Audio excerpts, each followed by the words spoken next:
जब भी कोई व्यक्ति गौतम बुद्ध के संघ में शामिल होता था तो बुद्ध उसे सबसे पहले शांत रहने के लिए कहते थे। ध्यान की अवस्था में जाने से पहले उस भिक्षु को शांत रहना सिखाया जाता था। आज के दौर में हर तरफ सौरी शोर है। इसकी वजह से दिमाग में तनाव पैदा होना लाजमी है। ऐसे में अगर आप हर रोज कुछ देर मौन रहने का अभ्यास करते हैं तो इससे आपके तनाव पैदा होने वाले हार्मोन के लेवल में कमी आती है। इससे आपका दिमाग शांत होता है, गुस्सा नियंत्रित रहता है और तनाव बढ़ाने वाले हार्मोन्स का लेवल घटता है। आज के इस वीडियो में हम जानेंगे कि किन मौकों पर हमें शांत रहना है और किन मौकों पर हमें बोलना है और शांत रहने से हमारे अंदर क्या बदलाव आ सकता है। दोस्तों, संध्या काल का समय था। गुरु अपने सभी शिष्यों को बुलाते हैं और कहते हैं, कल सुबह सब लोग नदी में स्नान करने के बाद तुरंत हमारी कुटिया के सामने उपस्थित हो जाना। सभी इसी से हैरान रह जाते हैं कि हम लोगों ने कुछ गलती की है क्या, लेकिन गुस्से से यह कहते हैं कि हो सकता है कि गुरुजी कल सुबह कुछ अच्छी बात बताने वाले हैं। सब लोग रात को सही समय पर सो जाते हैं और सुबह उठकर सभी लोग नदी में स्नान करने के बाद वापस गुरुजी के सामने उपस्थित हो जाते हैं। गुरु कहते हैं, आज हम तुम सबको चुप रहने के फायदे के बारे में बताऊंगा। गुरु कहते हैं, 10 मौके जहां पर चुप रहने से होता है लाभ और बोलने से नुकसान। गुरु कहते हैं, अगर आप इन 10 मौकों पर शांत हो गए यानी मौन हो गए तो आप जो चाहेंगे वही मिल जाएगा। आपकी जिंदगी में चमत्कारिक बदलाव शुरू हो जाएंगे।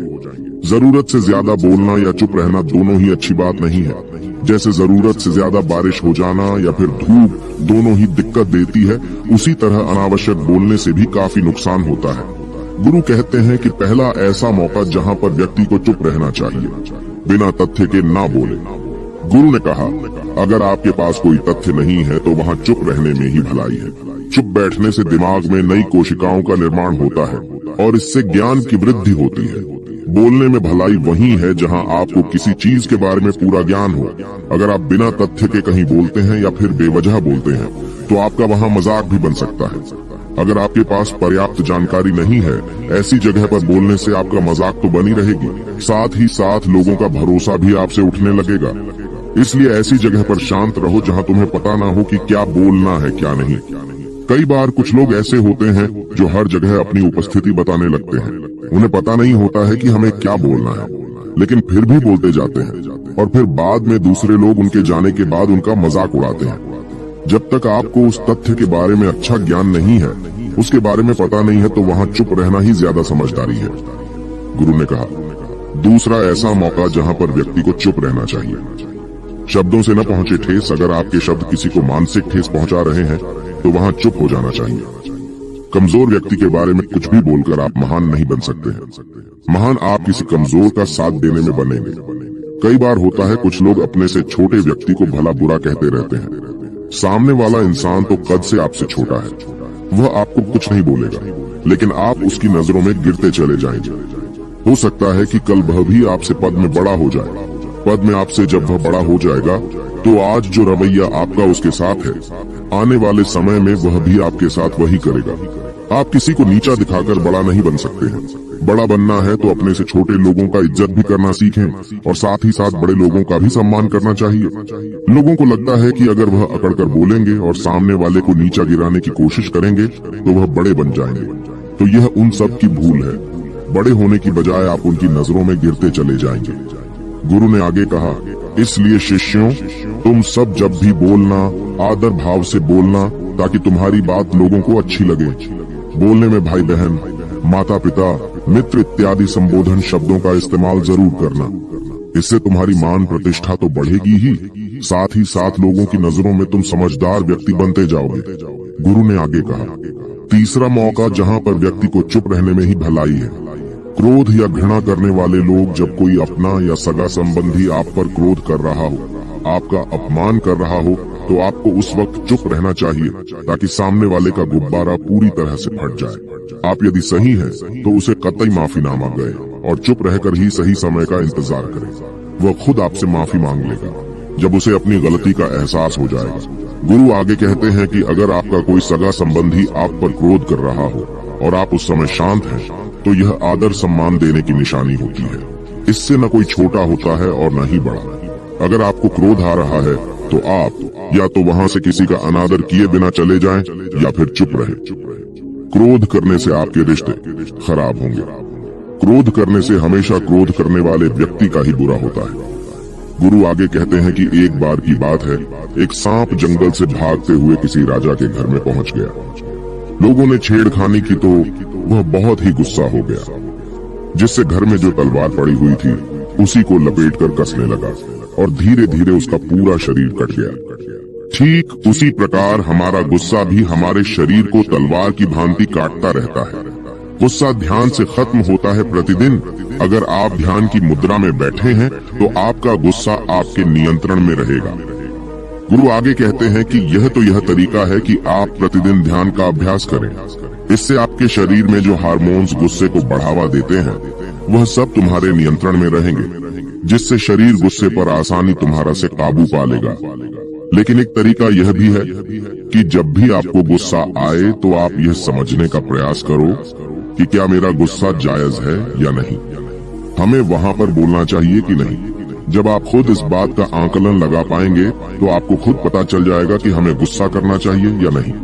फिर भी आपको गुस्सा आ रहा है तो आप वहां से हटने का प्रयास करें, वहां से दूर चले जाएं। धीरे धीरे समय के साथ आपका दिमाग शांत हो जाएगा।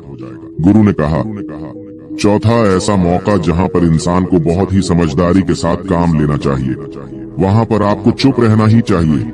जहां पर उस मुद्दे से आपका कोई संबंध ना हो। अगर आपका किसी मुद्दे से कोई संबंध ना हो तो वहां आपका चुप रहना बनता है। बिना किसी वजह अगर आप दूसरे के मुद्दे पर बोलेंगे तो यह आपके लिए अनिष्टकारी होगा। इसमें केवल और केवल आपका ही नुकसान है। जल्द ही आप किसी दो लोगों के बीच हो रहे विवाद में जल्दी अपनी टांग न डालें। अगर सामने वाला आपको बुला रहा है अपना झगड़ा शांत करवाने के लिए तो ही आप वहां पर जाएं। किसी की व्यक्तिगत जिंदगी में दखल अंदाजी नहीं देनी चाहिए जब तक कि वह व्यक्ति आपको नहीं बुलाता है। अपने झगड़े को शांत करवाने के लिए कुछ लोग फालतू में दूसरे के विवाद में कूद पड़ते हैं। इससे उनके मान सम्मान मर्यादा पर लोग उंगली उठाने लगते हैं। गुरु कहते हैं कि 10 मौकों में 5वां ऐसा मौका जहां पर व्यक्ति को बहुत ही समझदारी के साथ चुप रहना चाहिए। आपके शब्दों से किसी मित्र को हानि न पहुंचे। अगर आपके शब्द सामने वाले के परिवार या मित्रों की प्रतिष्ठा के बारे में बुरी झलक दिखा रहे हैं तो आपको चुप रहना चाहिए। किसी के परिवार या फिर मित्र के बारे में बुरा बोलने से केवल आप ही बुरे बनेंगे। जो चीज आसानी से खत्म की जा सकती है उसे अपने शब्दों से बड़ा न करें। बिना चिल्लाए बात करने का प्रयास करते रहना चाहिए। अगर आप बिना चिल्लाए कोई बात नहीं कह सकते तो आपका चुप रहने में ही भलाई है।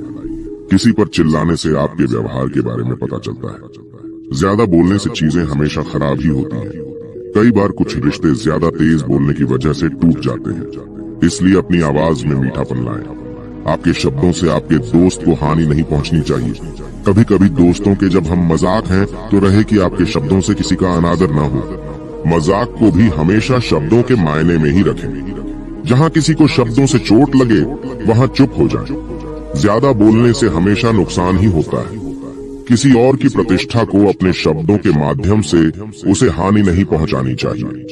यदि आपके शब्दों से किसी और की प्रतिष्ठा को ठेस पहुंच रही है तो वहां आपको चुप हो जाना चाहिए। जब कोई व्यक्ति आपके सामने नहीं है तो आप उस व्यक्ति के बारे में बुरे शब्द किसी तीसरे व्यक्ति के सामने न बोलें। गुरु कहते हैं छठा मौका जहां पर व्यक्ति को चुप रहना चाहिए, जब कोई कर रहा हो किसी की बुराई। जब कोई आदमी आपके सामने किसी तीसरे आदमी की बुराई कर रहा हो तब तुम्हें चुप रहकर बस सुनना चाहिए। अपनी राय व्यक्त नहीं करना चाहिए, क्योंकि जो आज आपके सामने किसी तीसरे की बुराई कर रहा है वह कल किसी और के सामने आपकी बुराई भी कर सकता है। यदि आपने कुछ कहा है तो नीति शास्त्र के अनुसार जो अपने मुंह को बंद रखता है और बुद्धि से काम करता है वही इंसान समझदार होता है। बिना जरूरत के बोलना, किसी के बारे में किसी के बीच में बोलना यह गलत बात है। कभी कभी हमारे लिए बुद्धिमानी इसी में होती है कि हमें अपना मुंह ऐसी जगह पर नहीं खोलना चाहिए। गुरु आगे कहते हैं कि 10 मौकों में 7वां ऐसा मौका जहां पर व्यक्ति को चुप रहना चाहिए, जब कोई नहीं समझे आपकी भावना। यदि आपको लग रहा है कि कोई व्यक्ति आपकी भावना, दुख या परेशानी को शब्दों में नहीं समझ रहा है यदि आपको लग रहा है कि सामने वाला व्यक्ति आपकी भावना या दुख को या आपकी जो परेशानी है उसको वह समझ नहीं पा रहा है या समझने का प्रयास ही नहीं कर रहा है या वह आपको ध्यान से सुन ही नहीं पा रहा है, तो ऐसे व्यक्ति के सामने आप चुप ही रहें, क्योंकि ऐसे लोगों को आपकी भावना या दुख से कोई मतलब नहीं होता है। ऐसे लोगों को अपना राज बताकर आप पछताएंगे ही बाद में। इसलिए हर किसी को अपने मन की बात नहीं बतानी चाहिए। अगर आपको लग रहा है कि सामने वाला आपकी बात को नहीं समझ पा रहा है, आपकी भावनाओं को नहीं समझ पा रहा है, तो वहाँ पर आपको नहीं बोलना चाहिए, क्योंकि आज में आपका मजाक ही बन जाएगा जब आपको लगने लगे कि सामने वाला आपकी भावनाओं को ठीक तरीके से समझ रहा है, आप जो कह रहे हैं वह ठीक से सुन रहा है, तभी आप उससे अपनी बात कहें। गुरु कहते हैं कि 8वां मौका जहाँ पर आपको चुप रहना चाहिए, जब कोई इंसान अपना दुख व्यक्त करे। यदि कोई इंसान अपने दुख या परेशानी को आपको बता रहा है, तो इसका मतलब यह है कि वह आपको अपना समझ रहा है। ऐसे में तुरंत ही उसे समाधान बताने के बजाय चुप रहकर उसके दुख या समस्या को सुने। उसके दुख या समस्या को किसी और को न बताएं। वह इसलिए नहीं बता रहा है कि उसकी समस्याओं का समाधान कर देंगे, बल्कि वह इसलिए भी बता रहा है कि सामने वाला उसकी बात को समझ रहा है। कई बार बताने से दुख कम हो जाते हैं। आपको अपना दुख इसलिए बता रहा होगा कि उसे लग रहा है कि आप उसकी बात को समझ रहे हैं। दुख बांटने से कम हो जाता है। इसलिए जब कोई व्यक्ति अपना दुख आपसे व्यक्त करे, तो आप चुप मारकर उसकी बात को बहुत ही ध्यान से सुने, ताकि उसके दुख कम हो जाए, उसके मन का बोझ हल्का हो जाए, क्योंकि उसके मन में जो भी बातें थी वह आपको सब बता दिया। गुरु आगे कहते हैं कि 10 जगहों में 9 ही ऐसी जगह जहाँ पर आपको चुप रहना चाहिए। जहाँ पर दुष्ट प्रकृति के लोग रह रहे हों और गाली गलौज कर रहे हों, तो आप वहाँ पर मत जाइए। ऐसी जगहों से आप चुपचाप निकल जाएं, अर्थात अपनी प्रतिक्रिया दिए बिना आप वहाँ से चले जाएं, क्योंकि जिसकी जुबान खराब होती है, जो दुष्ट प्रकृति के लोग होते हैं, उनको आप ऐसे समय में नहीं समझा सकते हैं। जब उनका दिमाग पूरी तरह से शांत हो जाए, तभी वह आपकी बात सुनेंगे। इसलिए जहाँ पर दुष्ट प्रकृति के लोगों आपकी बात को न मानते हों और न ही सुनते हों, तो आपको वहाँ पर नहीं बोलना चाहिए। गुरु कहते हैं कि 10 माह ऐसा मौका जहाँ पर आपको शांत हो जाना चाहिए। अपनी सफलता का राज हर किसी को न बताएं। कई बार होता है कि कुछ लोग जो सफलता को बहुत ही जल्दी अर्जित कर लेते हैं, वे हर जगह अपनी सफलता का ढिंढोरा पीटने लगते हैं। ऐसे में क्या होता है कि कई लोग आपकी सफलता से खुश नहीं होते हैं। अगर आप अपनी सफलता का जबरदस्ती लोगों में ढिंढोरा पिटवा रहे हैं, तो लोगों की नकारात्मक ऊर्जा आपको प्रभावित कर सकती है। जब आप सफल होंगे तो सबको पता चल जाएगा कि आप सफल हो गए हैं। ढिंढोरा पीटने से नुकसान आपका ही होगा। इतना कहकर गुरु ने कहा, शिष्यों, आज के लिए बस इतना ही। अगर तुम सब मेरी इन 10 बातों को अपने जीवन में अपना लेते हो, तो तुम सब काफी हद तक परेशानियों से बचे रहोगे। यहाँ से जाने के बाद मेरी यह बातें आपके जीवन किसी वरदान से कम साबित नहीं होंगी। दोस्तों, मुझे उम्मीद है इस वीडियो से आपको बहुत कुछ सीखने को मिला होगा। अगर आप नए हो तो हमसे जुड़ने के लिए इस चैनल को सब्सक्राइब करना मत भूलिएगा।